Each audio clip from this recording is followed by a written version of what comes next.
todos, gracias por acompañarnos en un podcast de Edu Virtualis, hoy con un tema bastante interesante, muy novedoso, distinto a lo que usualmente venimos trayendo, y es el urbanismo táctico. Pero sobre el urbanismo táctico, conocerlo, conocer sus beneficios, también vamos a dar pie para entender cómo podemos formar a la ciudadanía para poder disfrutar de estos espacios preparados para la convivencia.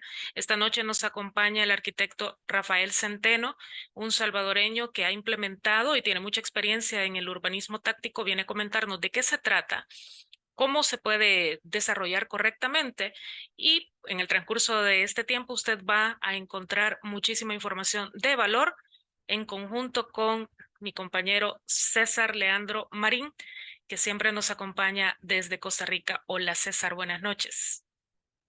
Hola Cris, buenas noches Rafa, te voy a decir Rafa, mucha confianza ya, realmente muy complacido de volver a encontrarnos hoy y de poder compartir un tema que me llama poderosamente la atención y que creo que va a ser muy interesante para todas las personas que nos siguen en este podcast y bueno, un placer y espero que disfrutemos mucho este espacio.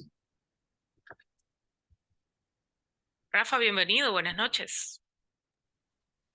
Hola, ¿qué tal? Buenas noches. Buenas noches a todas las personas que me imagino que como cada semana, como cada programa, están ahí al día pendientes de qué están haciendo desde este espacio de Educación Sin Fronteras, que si me permitís decirlo, o sea, me parece algo realmente increíble. Pues creo que el hecho de romper las barreras fue una lección que nos dejó el 2020 en muchos aspectos. Y como lo hablábamos quizás en la previa, vamos a tratar un tema que la gente tal vez ha escuchado o que hemos escuchado en general, pero no sabemos bien de qué va. Probablemente porque no lo hemos visto como es, o no lo hemos visto como lo hemos leído, o como está en redes sociales, como está en Facebook, en TikTok. Entonces, vamos a platicar un poquito sobre lo que podría ser, lo que el deber ser quizá, y lo que tenemos a la mano, porque también es gran parte de lo que hacemos acá en El Salvador, César. Te voy a contar ese pequeño secreto. O sea, aquí hacemos maravillas con lo que tenemos a la mano. Sí, Completamente. de hecho creo que me puse a indagar un poquito y veo cosas muy interesantes, ¿verdad? Creo que yo fui a El Salvador hace ya muchos años. Estuve en San Salvador, en Santa Ana, y he visto que han cambiado montones. Y creo que y con todo lo que veo que hacen Cris y todo lo que proyecta a través de la universidad, uno dice, wow, hay cosas muy interesantes y a veces no las conocemos porque no se socializan. O a veces las cosas positivas y buenas no venden tanta noticia, ¿verdad? Como otras cosas, pero creo que estos espacios nos permiten eso y yo personalmente creo que para las personas acá en Costa Rica que nos siguen y que siempre esperan nuestros podcasts, pues posiblemente van a tener mucho interés y van a conocer una parte muy interesante y muy bonita de El Salvador.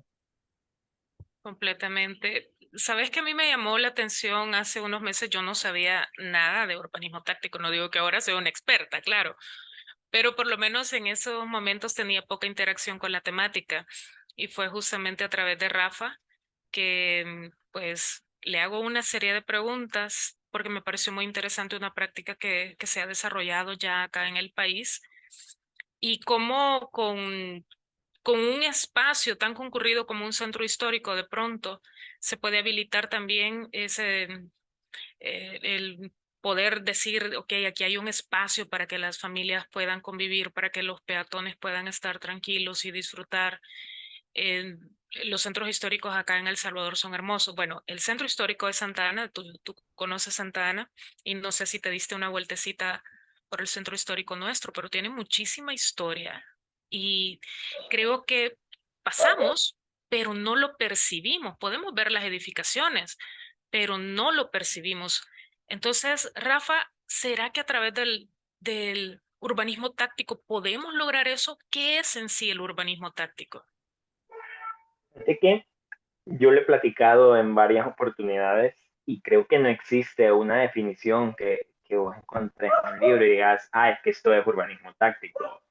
Pero lo que te puedo platicar desde lo que he visto, desde lo que hemos platicado con varios colegas, desde la oportunidad que he tenido de conocer el tema, ha sido que realmente el urbanismo táctico es un instrumento de protesta. O sea, el urbanismo táctico es decirle vos como peatón, como usuario de la ciudad, eh, a la gente que está tomando las decisiones, yo necesito este espacio. Porque vos hablabas de algo bien interesante, que es como lo que percibís de un espacio. O sea, normalmente hay gente que tiene 25 años de estar caminando todo el día el centro histórico de Santa Ana, eh, y no percibe muchas cosas. Tal vez percibe como dentro de lo cotidiano, es que, no sé, hay un ladrillo menos en la acera y me puedo tropezar, ¿va? Pusieron un poste nuevo, eh, cosas que forman parte como eso es como tu cono visual, ¿no? O sea, a lo que vos tenés alcance, según tu percepción. Pero en realidad hay muchas cosas que no percibimos y eso precisamente es lo que trata de evidenciar el urbanismo táctico.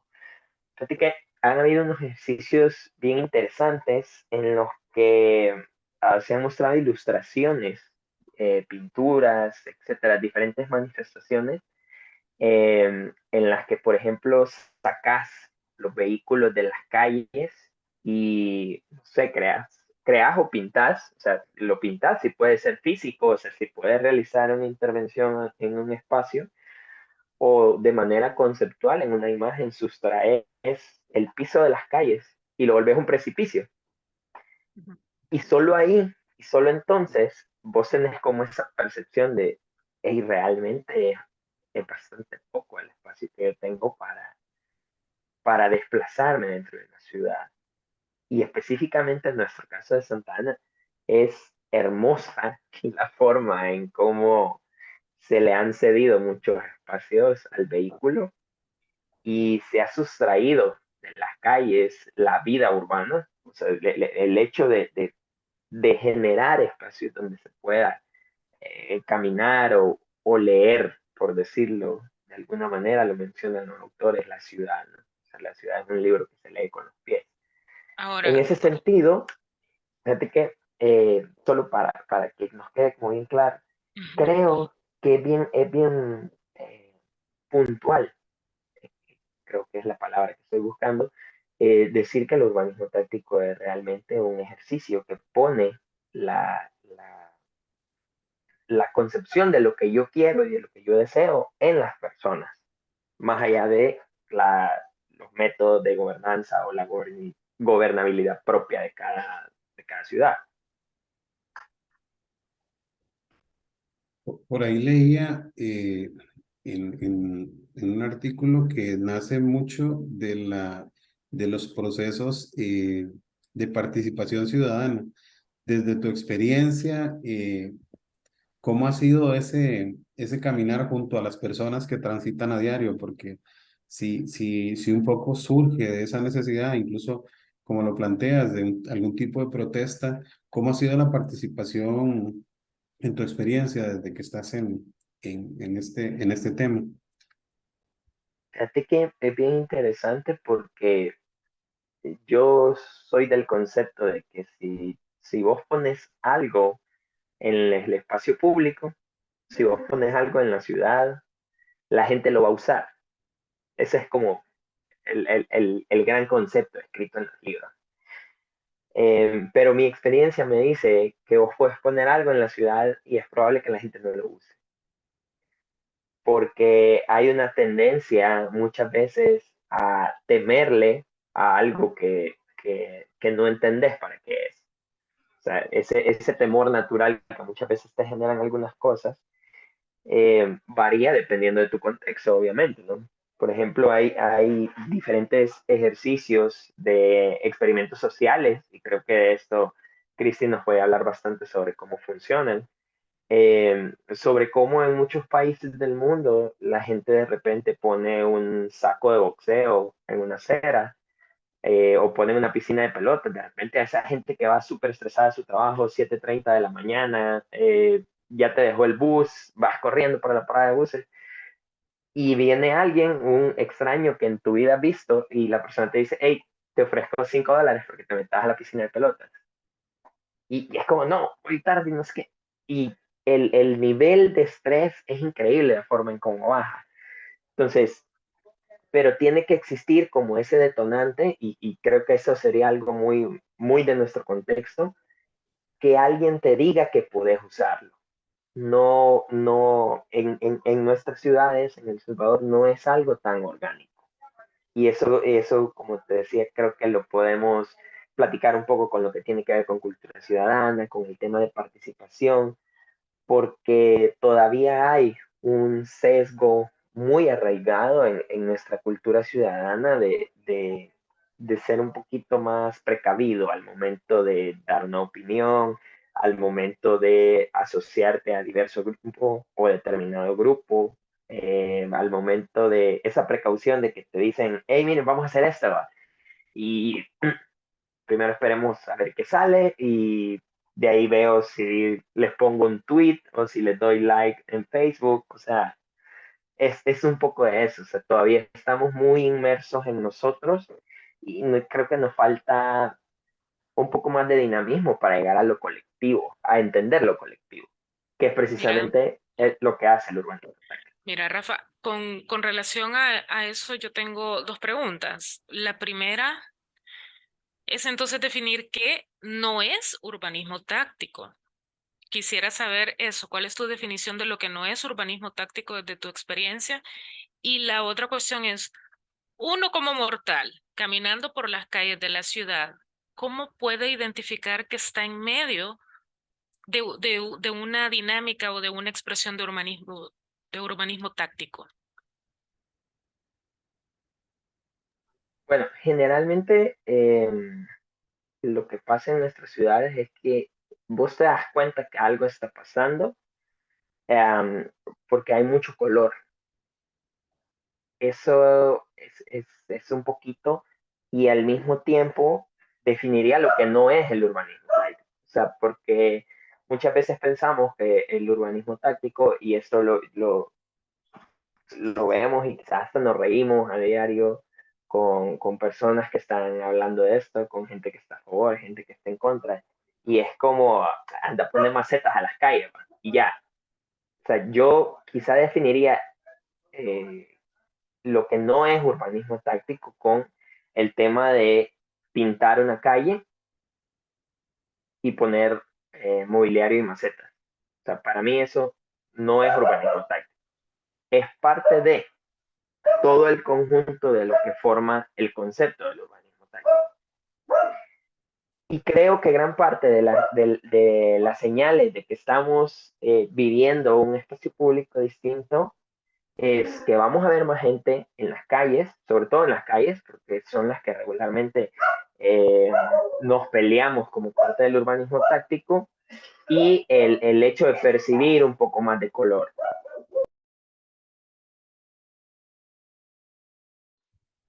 Sí, por ahí me encontré también, y tal vez aquí me corriges, algunos juegos dentro de esos, en algunas ciudades que no recuerdo ahorita cuál revisé, porque, y es tal vez remontarse un poco a épocas un poco atrás de incluso mías de la infancia, donde de repente en el mismo piso uno armaba sus juegos y hacías diferentes El actividades. avioncito y todo, ¿no? Sí, y de repente entonces es retomar un poquito esa parte cultural que tal vez hemos dejado en el pasado y que hay un recuerdo histórico, pero está ahí, que lo estamos evidenciando a través de esta propuesta.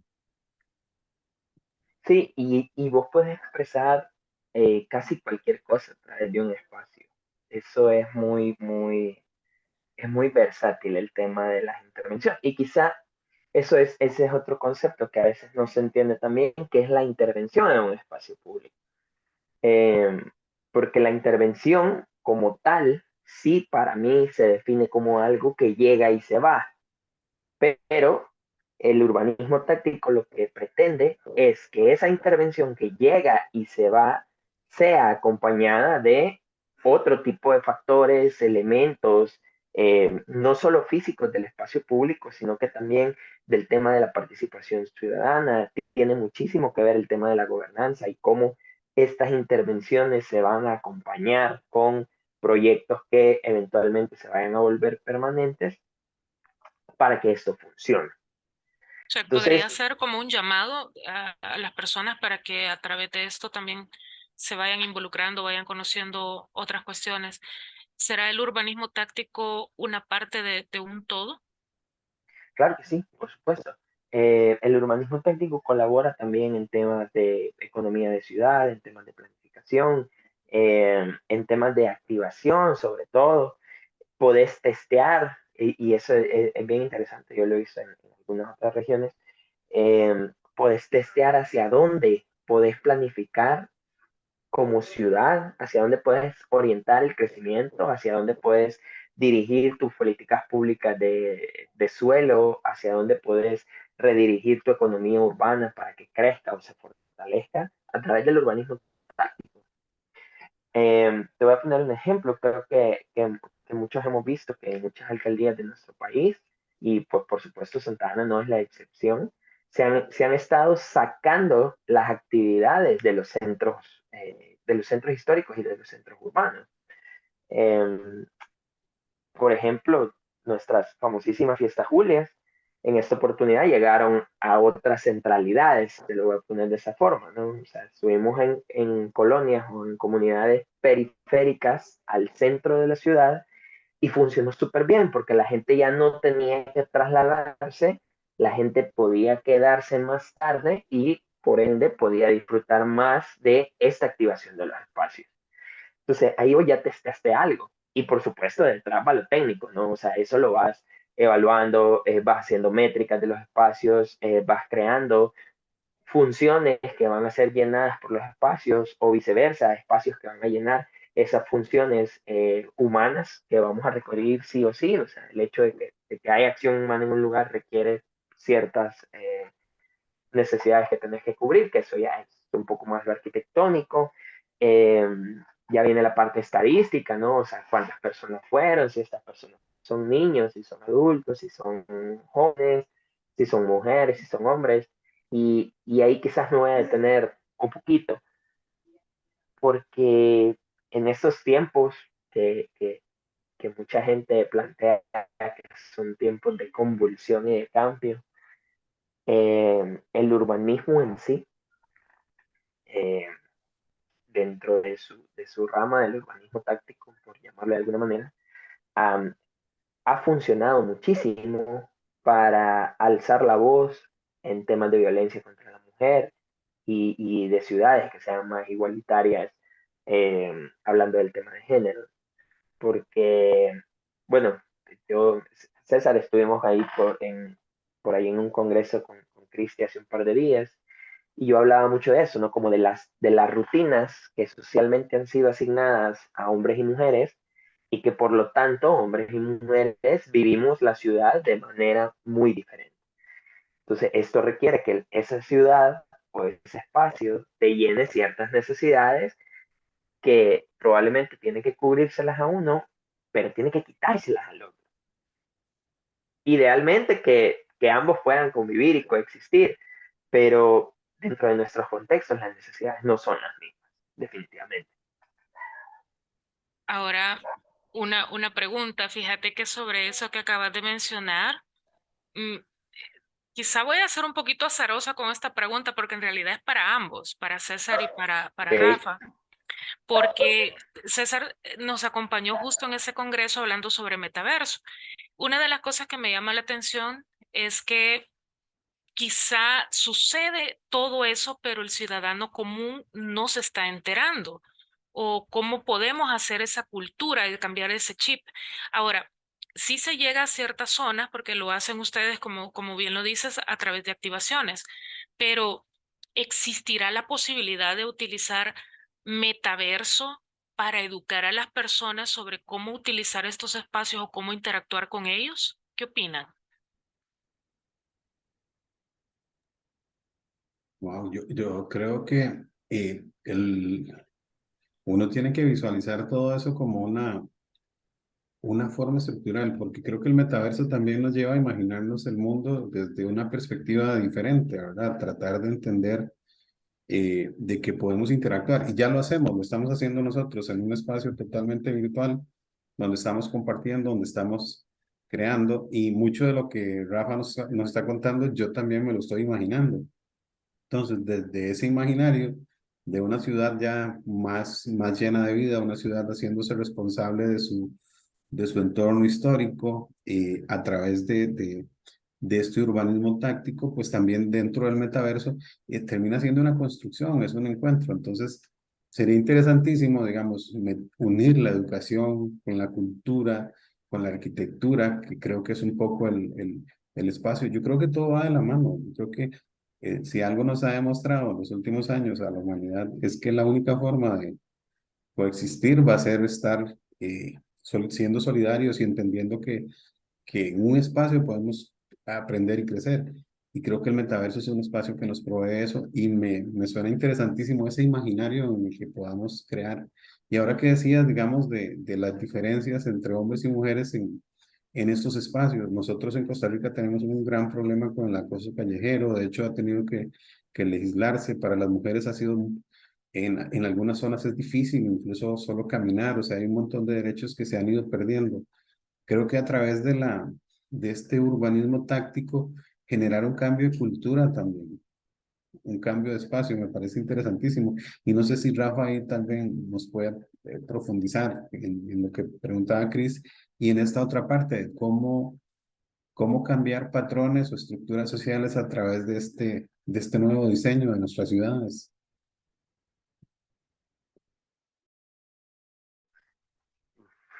Está poniendo un poco interesante la conversación. Fíjate que eh, yo creo que definitivamente la ciudad es un escenario, o sea, es una puesta en escena de tu vida diaria, pero tu vida diaria también está construida por imaginarios que son imaginarios personales y los imaginarios colectivos. Eh, Cuando, gracias a un colega, yo entendí cómo relacionar los imaginarios con tu vida cotidiana, fue como, o sea, te vuela por completo la cabeza.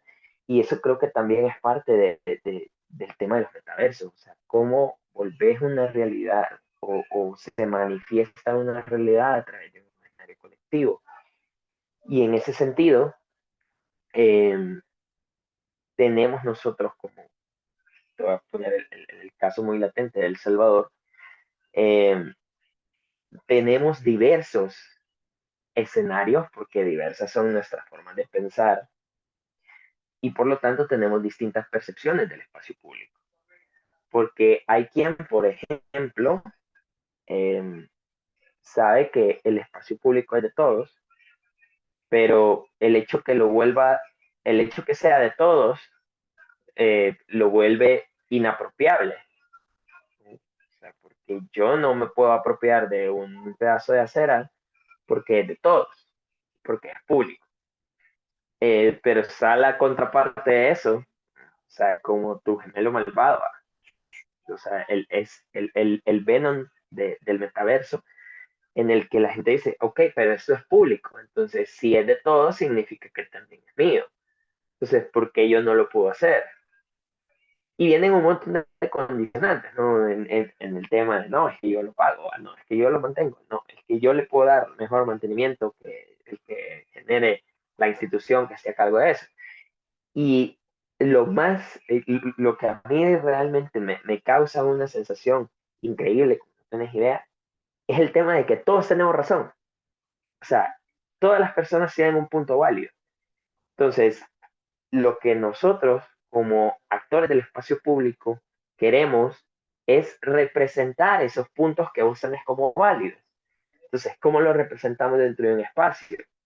Hagamos un taller, o sea, hagamos un brainstorming, sentémonos y diseñemos una intervención que los tenga contentos a todos. O sea, 2022, en esta sociedad líquida en la que vivimos, que yo diría que ya estamos no cerca, estamos saliendo incluso de una distopía. ¿Cómo hacer que un espacio pueda complacer a todas las personas? O sea, ese es el reto. No solo para el actor del espacio público, sino que incluso para el ciudadano común. O sea, porque lo que a uno le molesta, eh, para el otro va a significar una ventaja. Entonces, esta parte de todo el imaginario que yo acabo de crear ahorita, ¿cómo lo volvemos realidad? Cualquiera podría decirte, sentado en mi lugar, por supuesto, es que es fácil, porque la teoría del espacio público te dice que es tal cosa. Y no es cierto. O sea, no es cierto. El urbanismo táctico es un proceso de laboratorio. O sea, es un proceso de prueba y error, es un proceso de mucha experimentación. Eh, y ahí, como te digo, yo creo que Crisis nos puede ayudar un montón con la parte de cómo funciona la sinestesia de las personas, o sea, la percepción y esa... No es un tema tan místico como creemos, el tema de las auras, ¿no? O sea, yo creo que es un tema que está más relacionado al tema de cómo nos expresamos, de cómo recibimos esa información y cómo eso se traduce en una idea. Una idea que personas que nos dedicamos al tema de los espacios, en este caso de la arquitectura y espacios tal vez no físicos como la sociología, la antropología, aterrizamos en un proyecto o en algo un poco más concreto, ¿no? Esa sería como la dinámica del pensar y el hacer, como la dialéctica, digamos, del pensar y el hacer. O sea, ¿cómo lo lograríamos? ¿Cómo llegaríamos a, a ese imaginario que Ahí queremos entra, dibujar realmente?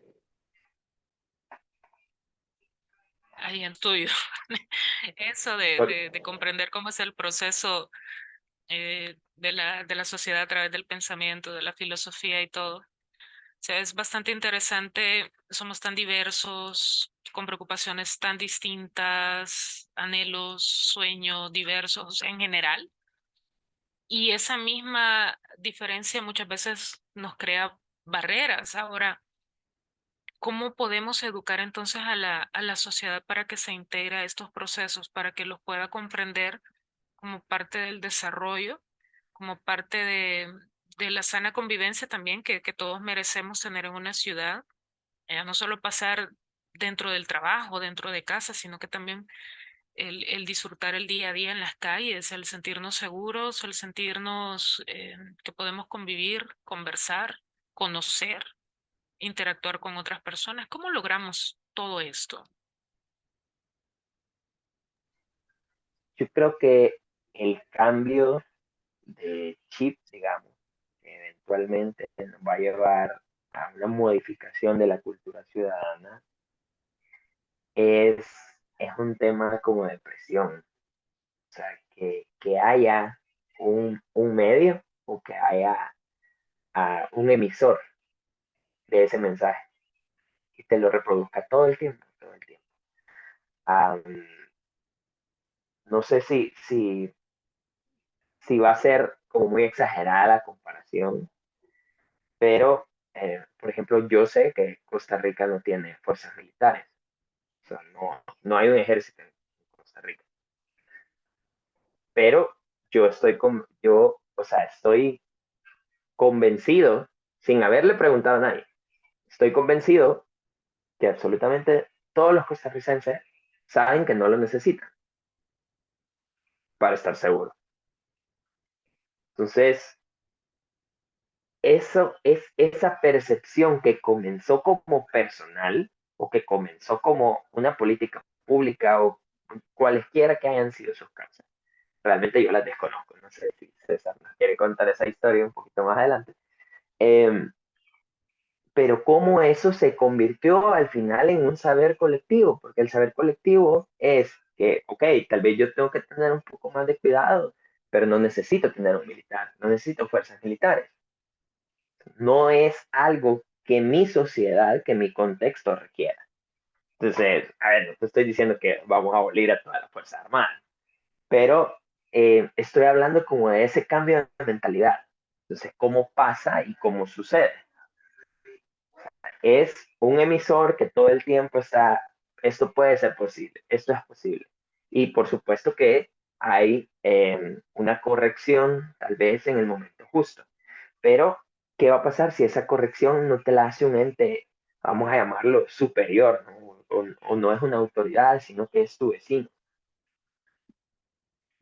Uno igual, pues. O sea, si te lo hace tú igual, que a veces es incluso más difícil, porque hay un imaginario de que siempre tenemos que tener a alguien que sea superior a nosotros para darnos una orden o incluso una sugerencia, que incluso quizás lo exigimos. No, es que Sí, mientras pero no la venga tal credibilidad. institución, correcto. O sea, mientras no venga tal institución, yo no voy a mover mi maceta de la acera. Mientras yo no tenga una notificación oficial de X institución, yo no voy a sacar mi basura los días que pasa el camión, sino que la voy a sacar todos los días.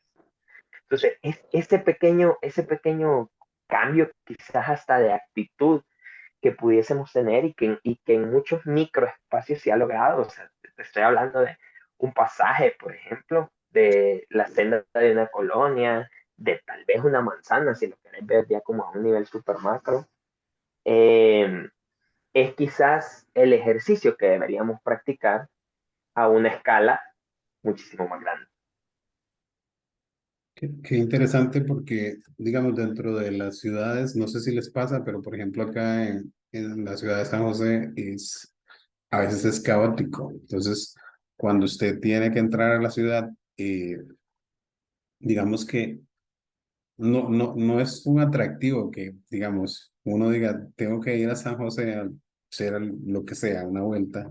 Es complicado porque hemos perdido ese gusto por la ciudad, quizás porque hay un caos. Yo siempre he pensado que el caos es un perfecto pretexto también para crear y para remover cosas. O sea, y el caos termina siendo necesario. Entonces, me parece que una propuesta dentro del urbanismo, dentro de esto que estás planteando, también ese caos es darle sentido al caos, porque de repente, ¿por qué la gente no quiere llegar a la ciudad? ¿Por qué la gente no quiere transitar en la ciudad?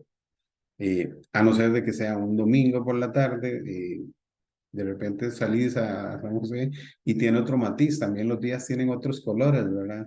Los días de la semana tienen un color distinto al fin de semana. Entonces, pero siento que le hemos perdido el gusto, ¿verdad? La ciudad como tal, a mirarla de otros ojos y tal vez este nuevo rediseño de cómo replantearnos ese caos, porque termina siendo caos, querrámoslo o no, las capitales del mundo y a veces eh, la mía es una capital convulsa, es complejo. Ya cuando vengan por acá, vamos a ir a dar una vuelta para que salgan asustados también por Yo el quiero centro. playa. Yo voy por las Sí. playas. Ok, sí, sí. Después nos vamos para la Y playa.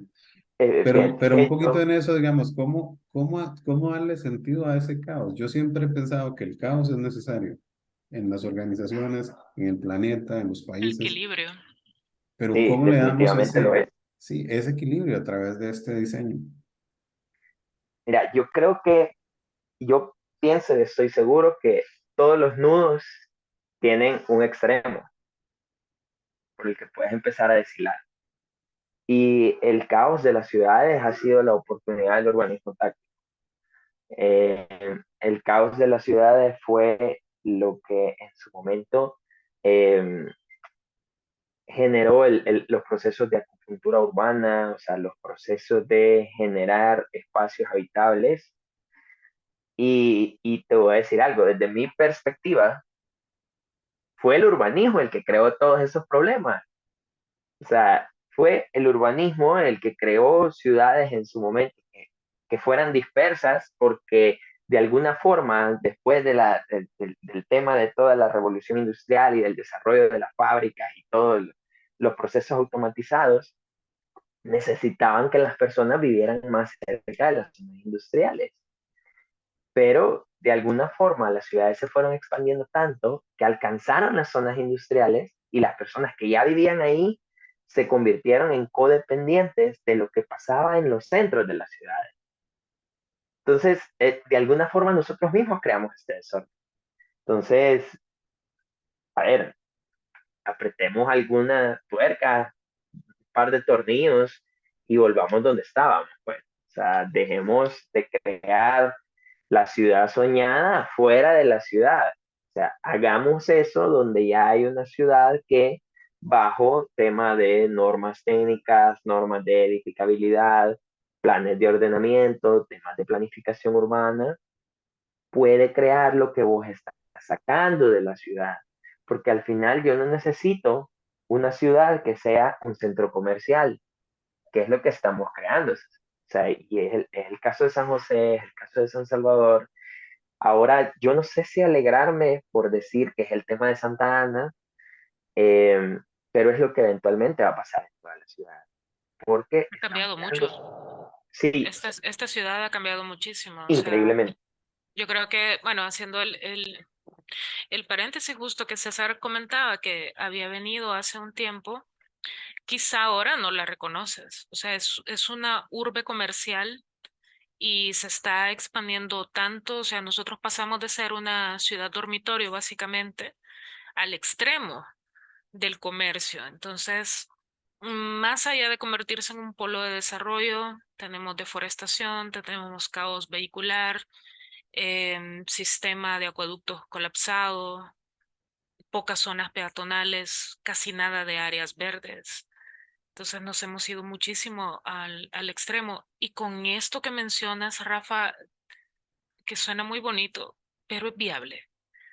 ¿Será viable o en todo caso, cómo podemos como ciudadanos participar para poder convertirlo en algo viable? ¿Qué necesita la población para transformarse, para cambiar ese chip y para que nos involucremos todos?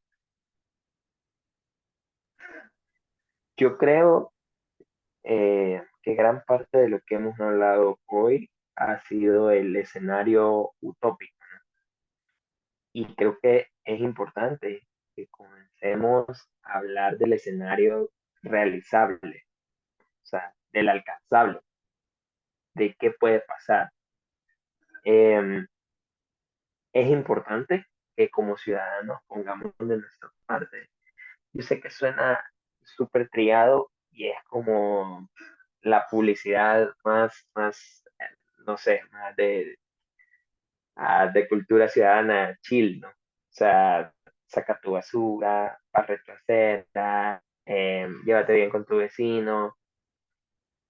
Pero es que yo creo que eso lo tomamos demasiado literal. O sea, el tema de barrer tu propia acera no debería de referirse exclusivamente al acto de sacar tu escoba y barrer tu acera. No, o sea, hazlo tuyo y hazlo por tu vecino. El vecino que no barre, barre la acera, no te cuesta nada. Y así nos vamos, casa por casa, persona por persona, senda por senda. Y por supuesto, debe de haber un acompañamiento de políticas públicas que generen esa convivencia. Eso es súper importante y no lo podemos dejar fuera, porque la ciudad también es un instrumento político. Eh, y creo que con esto es una conclusión muy concreta y que al final termina siendo muy vaga, porque el hecho que yo te diga que la ciudad es un instrumento político, eso da un sinfín de probabilidades, tanto para el que tiene la decisión como para el que busca la decisión. Entonces, creo que el acompañamiento desde la gobernanza, desde la gobernabilidad de nuestros funcionarios, empleados públicos, es esencial, porque muchas veces pasa que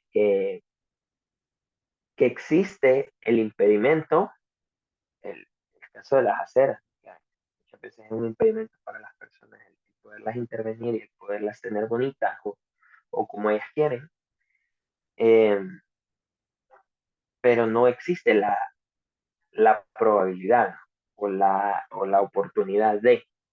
O sea, yo como Estado te bloqueo de hacer ciertas cosas porque me corresponde hacerlas a mí, pero yo tampoco las hago. Entonces, esa permisibilidad, sí, que se le puede otorgar a la ciudadanía es también importante. O sea, es también entender que lo público es lo público y que el hecho que sea de todos nos genera un compromiso a todos. Es una obligación de todos mantenerlo. Entonces, en la medida de que vos como gobierno local, gobierno central, como unidad de gobierno en tu territorio, o sea, en el caso de las juntas directivas, de las juntas de vecinos, de las juntas de agua, en la medida que vos eh, puedas propagar, tal vez no un ambiente de autoridad, sino que de comunidad, creo que eso va a ir ayudando mucho a que el cambio, apostándole a lo generacional, aunque sea paulatino, va a suceder. Porque somos generaciones que están pensando en muchas cosas que antes no se pensaban.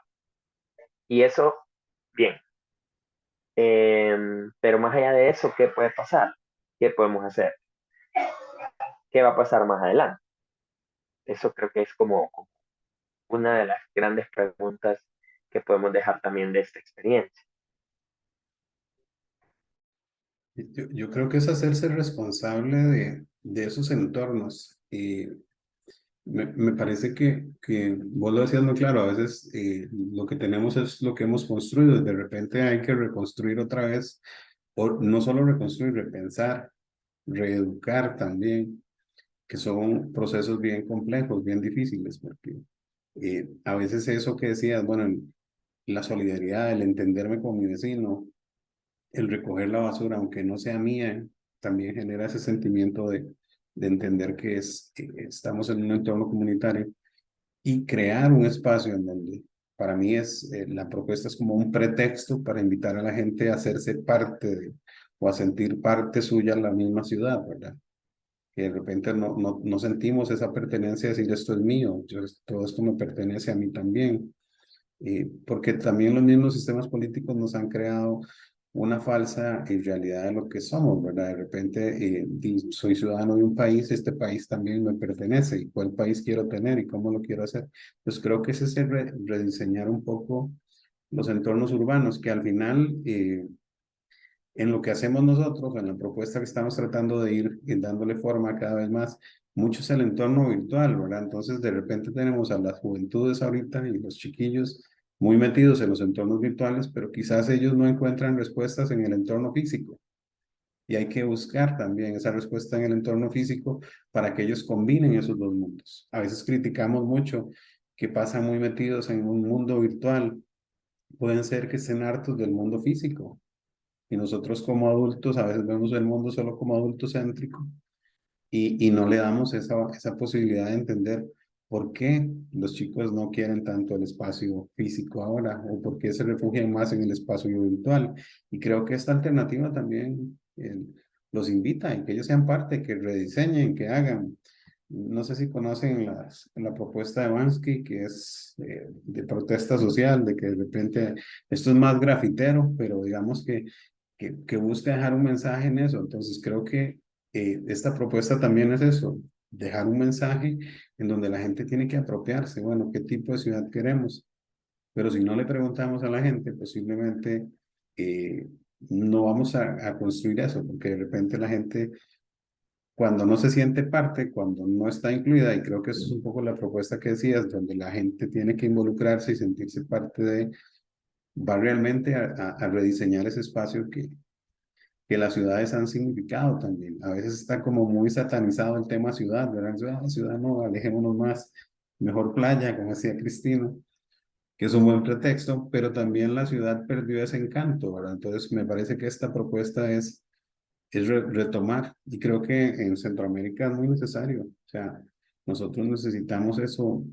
Lo he visto más en otros lugares donde las ciudades tienen ya un entorno en donde usted disfruta también el espacio urbano. Y yo creo que es empezar a disfrutar ese espacio urbano, ese espacio histórico también. Y quería decirte, bueno, cuando se abolió el ejército en Costa Rica, el presidente de aquel entonces toma la decisión pensando en que es mejor invertir dinero en educación y no en armas, y declara la educación gratuita y obligatoria. hasta la secundaria. Entonces, en buena teoría, en Costa Rica, todas las personas están obligadas a educarse y va a ser gratuita hasta la secundaria. Ahora podemos hablar y entrar en un montón de debates de que hay un montón de comillas en toda esa historia, pero es un buen Sí, pretexto para que la gente también, a través de su propia cultura, se apropie de esos entornos, porque a veces eh, cuando las personas se acostumbran al espacio que tienen o a los derechos que tienen, de repente eh, no se apropian de eso, no le dan el valor suficiente a las luchas que se dieron antes de que alguien tomara una decisión así. Me parece que en los entornos urbanos también, cuando los ciudadanos digan, no, el entorno urbano no es de mi país, es mío, es parte, o sea, no tengo una escritura, pero soy un ciudadano de este país y por lo tanto tengo que cuidarlo como tal. Pero bueno, el tema es encantador porque creo que las ciudades tienen un encanto y es como darle ese encanto a la ciudad, que la gente quiera otra vez volver a ese espacio. Y yo lo ligo a la educación. La educación tiene que transformar a las personas para que empiecen a rediseñar eso que estaba diciendo Rafael. eh, Porque si no lo hacemos, posiblemente cada vez vamos a alejarnos más de ese entorno urbano que tiene también su magia, ¿verdad? Y su historia. sí, hay unos ojos que siempre nos ven. O sea, y más allá de lo divino que vos puedas entender al respecto de eso, o que se puede entender al respecto de eso, los ojos que siempre te ven son tus propios ojos, porque son los que te dan la percepción de lo que vivís y son los que hasta cierto punto te ponen en el foco, o sea, en los receptores que tenemos dentro de nuestro sistema nervioso, eh, la traducción de una emoción a partir de lo que ves. Entonces, realmente creo que es súper importante rescatar algo que vos decías sobre el tema de la propiedad del país o lo que tal vez nos estamos elevando mucho el concepto, pero el tema del nacionalismo. O sea, ¿cómo entendemos eso? O sea, cómo lo traducimos para nosotros mismos? Y es que eh, tenemos un desprecio por lo nacional nosotros que es increíble casi. O sea, porque nadie concibe la idea en Santa Ana, te lo voy a poner así, o muy pocas personas conciben la idea de tomarse una foto en la calle. No estoy hablando de un edificio emblemático, sino estoy hablando de una calle, de tomarle foto a una avenida, de tomarle foto a una calle, porque el paisaje urbano como tal te atrae o te parece atractivo. Atractivo. Y cuando nosotros salimos de este contexto que podría ser tan cotidiano, lo primero que haces es tomarle una foto, marcas ubicación y Instagram, o sea, Reels, Stories. Entonces, mm, es un poco complejo ver ese contraste entre lo que podés considerar como tuyo y lo que decidís apropiarte, de lo que decidís apropiarte como tuyo. Entonces, esas disociaciones o disertaciones que son un poco más filosóficas, creo que tienen lugar para otras charlas, ¿no? Pero sí, eventualmente aquí lo que nos compete es establecer cómo todas esas relaciones sociales tienen una vinculación directa con los espacios y cómo nosotros podemos empezar a diseñar esos espacios eh, a partir de esa construcción social que las mismas personas a través de su voluntad, de su participación y por supuesto de un acompañamiento gubernamental pueden hacer o volver realidad. Por supuesto. Bueno, en síntesis, es muy interesante conversar sobre este tema. Creo que el inicio, el romper el hielo, es necesario. El urbanismo táctico, hay que ponerlo de moda, sinceramente, bien planificado, bien pensado, creo que es algo muy bueno. Todo lo que traiga desarrollo humano y lo que traiga desarrollo local, económico a una nación, a un sector, creo que es favorable. Ahora, ¿de quién es la responsabilidad? Pues de todos. Lo hemos discutido esta noche y nos damos cuenta que tanto educadores tenemos que poner nuestro grano de arena para ir enrumbando a las generaciones hacia votar esa transculturización, a empezar a sentirse orgullosos de sí mismos, de su entorno, y si no vemos algo favorable en él, pues tener la voluntad y el conocimiento necesario para poderlo cambiar. Rafa, nosotros encantadísimos con conversar contigo. Siempre le encontramos como el rollo educativo a todos, si te fijas. Así que esto ha sido muy bonito, ha sido un giro a los podcasts que hemos venido haciendo, pero qué honor tenerte acá. Estás pochito, estás joven y has logrado muchísimo en tu vida y bueno, pues te agradecemos también cómo pones tu profesión al servicio de las personas sobre todo. Sí, gracias, Cristina, gracias. Creo que es una gran oportunidad ellas, de lo que mencionaba anteriormente, el estar en este espacio, porque yo creo que hay más formas de educar. Hay muchísimas, todas son diversas y todos los saberes son importantes. Todos los saberes generan actividades y todas las actividades requieren de un espacio. Entonces creo que absolutamente todas las profesiones eh, tenemos o deberíamos de tener la disposición de educar, pero no desde una posición de autoridad o desde una posición en la que yo sé más que vos, sino que creo que es más un intercambio de conocimientos y una diversificación de saberes entre lo que emitís y lo que recibís. Experiencias a lo largo del poco tiempo que llevo estar en este mundo, de diversas regiones, diversos los lugares, diversas las personas que han estado, pero todas me han enseñado algo. Y es que más que el tener algo que enseñar, creo que todos tenemos algo nuevo que aprender. Y esto es súper importante para la labor que César y vos están desarrollando, porque nos da una perspectiva diferente de educación, nos da una perspectiva diferente de un aula de clase. Para mí, el conceptualizar los espacios ha sido un trabajo de quizás un tercio de mi vida y al final yo me quedé con lo abstracto de cada uno de ellos. Para mí un salón de clases no compete 40 pupitres, una pizarra, una tarima y 4 paredes, sino que cualquier escenario en el que vos puedas adquirir un conocimiento. Y eso creo que es importante transmitírselo a las personas que periódicamente están acompañándote, porque es realmente lo que nos va a llevar a conceptualizar una educación sin fronteras. Completamente de acuerdo contigo. Ahí está. Tenemos a un hermanito latino más unido a esta red maravillosa de EduVirtuales. César, cerramos contigo.